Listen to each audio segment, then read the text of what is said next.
Hello friend, welcome to मंत्रा। मेरा नाम है रामा। जैसा कि आप लोग जानते हैं, हम आपके लेकर के आते हैं वीडियो एडिटिंग से संबंधित टिप्स, ट्रिक्स एंड टेक्निक्स और बहुत सारी जानकारियाँ। तो ये वीडियो है EDS 11 से संबंधित, जिसमें हम आपको बताने जा रहे हैं EDS 11 को अपने सिस्टम में इंस्टॉल करने के लिए आपके सिस्टम की मिनिमम रिक्वायरमेंट क्या होने वाली है। तो सबसे पहले इनकी मिनिमम रिक्वायरमेंट के बारे में बात करते हैं। सबसे पहला जो आपकी रिक्वायरमेंट होती है CPU। EDS 11 को आपके सिस्टम में इंस्टॉल करने के लिए आपके सिस्टम में कम से कम इंटेल का 5 जनरेशन का प्रोसेसर होना चाहिए या उसके इक्विवेलेंट में उसके समान पावरफुल AMD का प्रोसेसर होना चाहिए। तो यदि आपके सिस्टम में इंटेल का 5 जनरेशन से ऊपर का कोई भी प्रोसेसर हो, चाहे आपका i3 हो, i5 हो या i7 हो या i9 हो, 4 प्रकार के प्रोसेसर हों, कोई भी आपके सिस्टम में है तो उसको आप इंस्टॉल कर सकते हैं। दूसरी जो मिनिमम रिक्वायरमेंट है वो होती है मेमोरी की। मेमोरी EDS 11 को इंस्टॉल करने के लिए आपके सिस्टम में मिनिमम रिक्वायरमेंट है 8 GB। यदि आपके सिस्टम में 8 GB की रैम है तो आप उसमें EDS 11 को इंस्टॉल कर सकते हैं। लेकिन यदि आपको अपने सिस्टम में 4K या 8K रेटिंग करनी है तो उसके लिए आपको ज़्यादा मेमोरी की ज़रूरत पड़ेगी, तो आपको 16 GB रिकमेंड किया जा सकता है। तो आप 16 GB लगाएंगे तो बेहतर काम करेगा। इसके अलावा तीसरी रिक्वायरमेंट होती है इस सॉफ्टवेयर को अपने सिस्टम में इंस्टॉल करने के लिए, उसका नाम है हार्ड ड्राइव। EDS 11 को सिस्टम में इंस्टॉल करने के लिए 6 GB स्पेस की आवश्यकता होती है।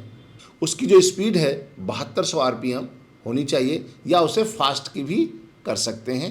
वीडियो फुटेज में काम करना है तो आप उसको फास्ट वाली हार्ड ड्राइव भी लगा सकते हैं। हार्ड ड्राइव में फास्टर ऑप्शन मार्केट में अवेलेबल है, जैसे आपकी SSD हो गई, NVMe हो गई। यदि आपके सिस्टम में NVMe या SSD लगा रखी तो इंस्टॉलेशन लिए ज़्यादा बेहतर माना जा सकता है। अगला पार्ट है ग्राफिक्स कार्ड की। EDS 11 को यदि आपने सिस्टम में इंस्टॉल करना चाहते हैं तो कम से कम आपके सिस्टम में 1 GB का ग्राफिक्स कार्ड होना चाहिए, जिसमें HD या HD की रेटिंग की जा सके। वैसे सामान्य तौर पर 2 GB की मिनिमम रिक्वायरमेंट मानी जाती है 4K रेटिंग के लिए। हम तो आपको रिकमेंड करेंगे, यदि आप कोई नया PC बना रहे हैं तो 4 GB से नीचे का ग्राफिक्स कार्ड मत लगाइएगा। उसमें भी जनरेशन होती हैं। आजकल जनरेशन 6 का भी आपका ग्राफिक्स कार्ड आ गया है, उसको यूटिलाइज़ कीजिए, ज़्यादा बेहतर रहेगा। इसके अलावा एक और रिक्वायरमेंट जो इसके सिस्टम में होनी चाहिए वो है साउंड कार्ड की। साउंड कार्ड आपके सिस्टम में लगा होना चाहिए जो WDM ड्राइवर को सपोर्ट करता हो। ऐसा साउंड कार्ड आपके सिस्टम में होना चाहिए। जनरली यदि आपको चाहिए तो साउंड कार्ड के लिए चला सकते हैं। एक और मिनिमम रिक्वायरमेंट में आती है OS की बात होती है, जो ऑपरेटिंग सिस्टम।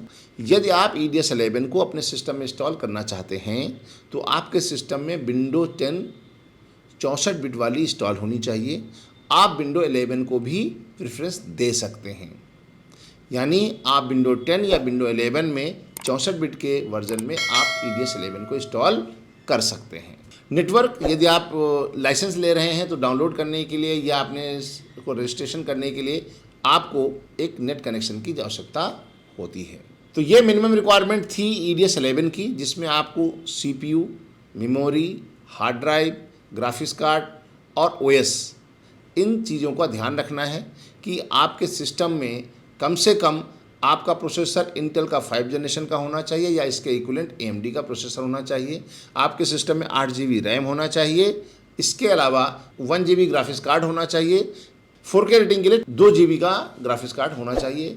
और इसके अलावा विंडो 10 64 बिट वाली होनी चाहिए या विंडो 11 को आप यूटिलाइज़ कर सकते हैं।